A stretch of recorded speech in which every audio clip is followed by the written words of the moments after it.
कब खत्म होगा कोरोना वायरस का ये स्ट्रगल और आगे कैसी रहने वाली है भारत की पूरी अर्थव्यवस्था? क्या मंदी आएगी या बढ़ेगी? प्रोग्रेशन होगा या स्टैग्नेशन होगा? स्टैग्नेशन होगा या रिसेशन होगा? रिसेशन होगा या डिप्रेशन होगा? डिप्रेशन होगा या द ग्रेट डिप्रेशन होगा? क्या रहने वाली है परिस्थितियां? मैं Vivek Bindra, founder and CEO बड़ा बिजनेस .com। तो मंदी तो अब देश में आ ही चुकी है। पिछले साल दिसंबर तक की हालत बहुत खराब हो चुकी थी। जीडीपी का आंकड़ा लगातार नीचे गिर रहा था। फिस्कल डेफिसिट हाथ के कंट्रोल में नहीं था। साधारण भाषा में समझिए, तीन प्रकार के कर्व हो सकते हैं हमारे देश में इस समय। एक होता है वी कर्व, यानी कि जब मार्केट, पूरी इंडस्ट्री नीचे गई, देश की इकोनॉमी नीचे गई और अचानक उठ के वापस आई। कोरोना वायरस पांचवी स्टेज के बाद खत्म होगा, यह निश्चित है। जैसा चाइना ने रिबाउंड किया, सारे देशों को भी वैसा ही रिबाउंड करना होगा। लेकिन वी के अलावा एक यू शेप भी हो सकता है। यू शेप का मतलब, जब इकोनॉमी नीचे जा रही है और समय के साथ तक थोड़ी देर तक और नीचे रही और नीचे रही और नीचे रही, मार्केट के सेंटिमेंट सपोर्ट नहीं करे और बाद में फिर धीरे धीरे यू की तरह वापस ऊपर उठी और अचानक बहुत तेज उठ गई, उसको बोलते हैं यू शेप। और या फिर जो सबसे खतरनाक और डेंजरस हो सकता है, उसको बोलेंगे एल शेप। नीचे गई और उसके बाद बस फिर नीचे ही रह गई और एल की शेप बना लिया और वापस इकोनॉमी ऊपर नहीं लिया। लंबा समय लगा सेंटिमेंट्स को वापस आने में, इकोनॉमी का भट्टा बैठ गया। किसी भी परिस्थिति के अंदर तीन प्रकार के बिजनेसेस रहने वाले हैं यहां पे। एक होगा विनर और एक होगा लूजर और एक होगा इन बिटवीनर। विनर, लूजर और इन बिटवीनर को समझते हैं। विनर कौन होने वाला है? जैसे ई कॉमर्स मार्केट प्लेसेस थे और इस दौरान अमेजॉन ने एक बड़ी अपॉर्चुनिटी देखी और ई कॉमर्स और मार्केट प्लेस के बिजनेसेस को ग्रो करना ही था। अमेजॉन ने लगभग 1 लाख नई नौकरियां लगाई पूरी दुनिया भर में। JD.com नाम की एक चाइनीज कंपनी, जिसका अनमैन्ड व्हीकल और इनकी अनमैन्ड शॉप्स तो पहले ही थी। अनमैन्ड मतलब जहां पे कोई आदमी ही ना हो। अनमैन्ड वेयर हाउसेज इनके पहले ही टेक्नोलॉजी बेस्ड हुआ करते थे, पर इन्होंने अनमैन्ड व्हीकल बहुत सारे ऐड कर दिए। ड्रोन के द्वारा सर्विसेज देनी शुरू करी। वुहान में इन्होंने बहुत सारी सर्विसेज दी। अनमैन्ड व्हीकल का मतलब क्या है? वो गाड़ी या वो ड्रोन जिसमें इंसान की जरूरत ही ना पड़े। दूसरी तरफ एंटरटेनमेंट और स्ट्रीमिंग और गेमिंग वालों के बिजनेस बहुत ज्यादा बढ़े। ये विनर्स थे सारे, जैसे Netflix, Amazon Prime Video, Disney, इन सब का व्यूअरशिप बहुत तेज बढ़ा। इसके अलावा लॉजिस्टिक्स और डिलीवरी वाले भी ग्रो किए। अलीबाबा की एक अपनी आर्म थी जिसने वुहान के अंदर 5 मिलियन ट्रांजैक्शंस, 5 मिलियन डिलीवरी एक मेडिकल इक्विपमेंट की बहुत तेज करी उसी समय। अब क्योंकि सारे ऑफिसेज बंद हो गए थे, तो वीडियो कॉन्फ्रेंसिंग वाले बहुत तेज ग्रो किए इसमें और ग्रो करते चले जाएंगे। जैसे वेबएक्स है, स्काइप है, जूम है। इन्होंने डिजिटली लोगों के कॉन्फ्रेंसेस बिल्ड किए। होटल्स में जाना लोगों ने बंद किया, कॉन्फ्रेंस हॉल्स बंद हो गए, ऑफिसेज बंद हो गए, लोगों ने वर्क फ्रॉम होम काम किया, तो वेबएक्स, स्काइप और जूम का बिजनेस बहुत तेज बढ़ा। या फिर दूसरी तरफ उनका भी बिजनेस बहुत बढ़ता है जो नॉन साइक्लिकल बिजनेस में होते हैं। नॉन साइक्लिकल क्या मतलब होता है?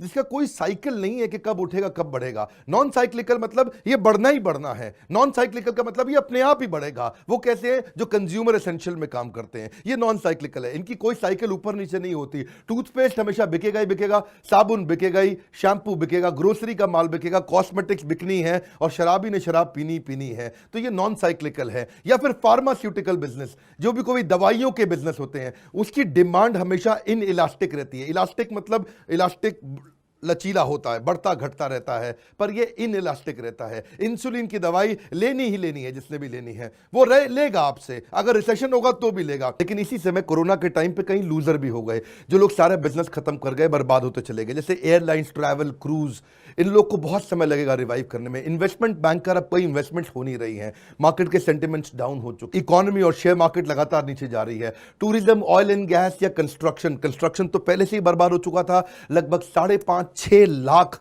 मकान हमारे देश में ऐसे हैं जो बन चुके हैं पर बिक नहीं रहे हैं। माइनिंग के अंदर नई इन्वेस्टमेंट नहीं आ रही। रिटेल चलने में थोड़ा दिक्कत आ रहा है। जो ट्रेडिशनल तरीके का रिटेल था उसको दिक्कतें आएंगी, कुछ दिन तो चलेगा लेकिन फिर स्ट्रगल बढ़ेगा क्योंकि दुकानें बंद हो रही हैं। एम्प्लॉयमेंट सर्विसेज की दिक्कत है। प्रोफेशनल स्पोर्ट्स के ऊपर जो बिजनेसेस टिकते थे वो कम हो गए क्योंकि लोग अभी खेलने के लिए नहीं निकल रहे हैं। ट्रांसपोर्टेशन के बिजनेस तो डूब ही रहे हैं। एंटरटेनमेंट, सिनेमा, बाकी सारे सैलून, फूड, लेजर, हॉस्पिटैलिटी, ये सब बर्बाद हुए। इसके अलावा ऑफिस सप्लाई, स्टेशनरी, क्योंकि ऑफिस के बिजनेस बंद हुए। गिफ्ट स्टोर, अब समझो कि कोई प्रिंटिंग का या फिर फर्नीचर का कोई अगर बिजनेस हो, वो इसमें भी थोड़ा फर्क आया है। मोटर व्हीकल डीलर्स को भी दिक्कत आई है। होम फर्निशिंग, एनर्जी कंपनीज, अब समझो प्राइवेट इक्विटी, वेंचर कैपिटल भी इस समय डूबे हैं क्योंकि सबके बिजनेसेस की वैल्यूएशंस कम हुई है इस समय। न्यूज़पेपर, किताबें, डायरेक्टरी पब्लिशिंग करने वाले बिजनेस या फिर सीमेंट, कंक्रीट और प्रोडक्ट मैन्युफैक्चरिंग को भी बहुत असर पड़ा है, बिल्डिंग मटेरियल और सप्लाई डीलर्स को भी बहुत असर पड़ा है, पर इन सब के बीच में कुछ इन बिटवीनर भी थे। इन बिटवीनर आगे कैसे जाएंगे उसके भी रूल्स हैं कुछ, जैसे banking, health care, education, manufacturing, ये बीच में रहने वाले हैं, या तो ये ऊपर उठेंगे या नीचे गिरेंगे। आप एक बात समझिए, post crisis it depends on one question.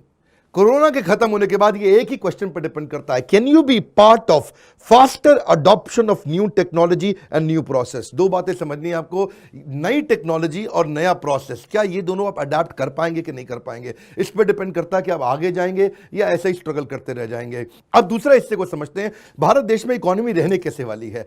Economy basically हमेशा कंजम्पशन पर डिपेंड करती है कि कंजम्पशन कितनी है। कंजम्पशन अभी गिर चुकी थी पहले, अभी और गिरेगी। ये मेरा फेवरेट सब्जेक्ट है, इसमें बड़ा कंफर्टेबली आराम से लंबी बात करता हूं। इंडिया को लॉन्ग टर्म जियोपॉलिटिकल एडवांटेज लेना है। लॉन्ग टर्म जियोपॉलिटिकल एडवांटेज क्या है? यूएस के अंदर इस समय इलेक्शंस वापस आ रहे हैं और ट्रंप ऑलरेडी बार बार बोल चुका है, बार बार बोलता है कि ये चाइनीज वायरस है, चाइनीज वायरस है। दुनिया कहती है कोरोना वायरस है, ट्रंप कहते हैं चाइनीज वायरस है। वहां के पत्रकार उनको काफी क्रिटिसाइज भी करते रहे इसके चक्कर में। Against the Chinese virus, it comes from China. Why do you keep calling this the Chinese virus? A lot Because of it people comes say from it's China. racist. It's not racist at all. No, not at all. It comes from China. अब Chinese virus का मतलब क्या हुआ? Trump साफ बोल रहा है कि चाइना मैं तेरा दुश्मन हूं, और चाइना तूने ये गलती से बोल कैसे दिया कि हमारे अमेरिकन मिलिट्री ऑपरेशंस के द्वारा ये वायरस डाला गया था। चाइना ने ये गलत स्टेटमेंट दिया या उनके खिलाफ स्टेटमेंट दिया, मैं ऐसा कहूंगा। अब यूएस उनके खिलाफ स्टेटमेंट दे रहा है। As you know, China tried to say at one point, maybe they stopped now, that it was caused by American soldiers. That can't happen. It's not going to happen. Not as long as I'm president. यानी कि इनके geographical और political रिश्ते बहुत कड़वे होते जा रहे हैं, ये झगड़े बढ़ने के चांसेस हैं। और जैसा कि लगता है कि ट्रंप अगर वापस आ जाते हैं तो अमेरिकन कंपनीज जो चाइना को अपना बिजनेस देती थी वो शायद नहीं दे पाएंगी आने वाले समय में। तो तब इंडिया के पास एक लॉन्ग टर्म अपॉर्चुनिटी होगी, जो चाइना का बिजनेस था वो अमेरिका से इंडिया लेके आ सकता है। उसको बोलते हैं जियो पॉलिटिकल एडवांटेज लेना। अब इसी के साथ में ये भी इंडिया को इस समय देखना है कि अपने इस पेंडेमिक पे होने वाले खर्चे को कम करे। इनकम टैक्स से होने वाली इनकम घटी है, अच्छी नहीं हुई पिछले साल 2019 में, और 2020 में भी अब चांसेस और कम हो जाएंगे। काफी बिजनेस इस समय डूबते चले जा रहे हैं। तो इनकम टैक्स से तो इनकम होएगी नहीं सरकार को, और इस पेंडेमिक पे होने वाले एक्स्ट्रा खर्चे के कारण उसका इंपैक्ट बहुत भयंकर होने वाला है। समझ में नहीं आ रहा मैं क्या नाम दूं इस भारी आर्थिक मंदी जो आने वाली है, उसको किस प्रकार का नाम दूं, मुझे भी समझ नहीं आ रहा। I can't find an adjective. हालत बहुत खराब होने वाली है। अब अगर इसको बचाना है तो अगला पॉइंट समझिए। अगला पॉइंट क्या है? इकोनॉमी को बचाने के लिए रूल है कंजम्पशन, कंजम्पशन, कंजम्पशन। जितना ज्यादा कंजम्पशन होगा, जितना लोग पैसा खर्च करेंगे, तभी इकोनॉमी चलती है। इकोनॉमी बढ़ाने का एक ही रूल है, अर्थव्यवस्था तभी चलती है जब कंजम्पशन होता है, जब लोग पैसा खर्च करते हैं। अब कंजम्पशन का मतलब क्या है? कंजम्पशन होता है पर्सनल डिस्पोजेबल इनकम से आता है। किससे आता है? Personal disposable income. साधारण भाषा में समझिए, personal income minus personal tax. बड़ा सिंपल जी, मेरी तनख्वाह है 1 लाख रुपया, मेरा टैक्स है 20,000 रुपया, मेरी पर्सनल डिस्पोजेबल इनकम है 80,000 रुपया। किसी प्रकार से अगर पर्सनल डिस्पोजेबल इनकम बढ़ सके हमारे देश में, तभी उसी समय में आप देखते हैं कि इकोनॉमी तेज ग्रो करती है, क्योंकि लोग पैसा खर्च करना शुरू करते हैं। परंतु जब ऐसा पेंडेमिक आ जाता है, कोरोना वायरस आता है, उस समय क्या होता है?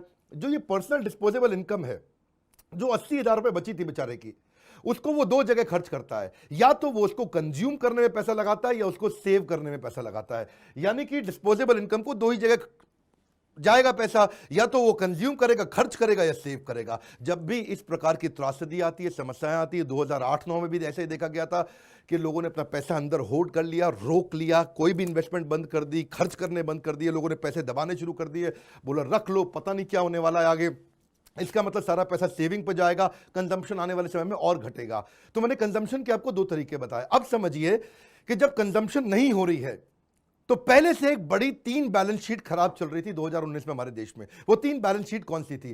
पहली बैलेंस शीट थी बैंक्स की। बैंक्स की बैलेंस शीट खराब हुए चले जा रही थी, विजय माल्या से शुरू हुआ और इस प्रकार के कई सारी तकलीफें आई। मैं सबका नाम लेने में समय जाएगा। पर बैंक से जब रियल एस्टेट वालों को, इंफ्रास्ट्रक्चर वालों को लोन चाहिए था, बैंक्स ने लोन नहीं दिया, तो वो लोन कौन देता है फिर? एनबीएफसी, छोटे वाले बैंक जिसको बोलते हैं साधारण भाषा में, नॉन बैंकिंग फाइनेंशियल इंस्टीट्यूशंस जो होते हैं। जब एनबीएफसी ने बैंक ने लोन दिया उनको, और रियल एस्टेट और बर्बाद हुआ और स्लो हुआ। जब रियल एस्टेट स्लो हुआ तो वो बैंक्स के लोन नहीं चुका पाए, जब बैंक्स के लोन नहीं चुका पाए तो बैंक डूबते चले गए, जब सारे बैंक डूबने लग गए तो क्रेडिट देने की संभावना और कम हुई। अब आप बात को समझिए, जब दूसरी बैलेंस शीट किसकी खराब हुई, इसके कारण कॉर्पोरेट की खराब हुई, क्योंकि कॉर्पोरेट को लोन चाहिए तो लोन मिल नहीं रहा इस समय। तीसरी बैलेंस शीट किसकी खराब हुई, एमएसएमई की। एमएसएमई बड़े कॉर्पोरेट को सर्व करता था या कंज्यूमर को सर्व करता था, तो 3 बैलेंस शीट चली गई।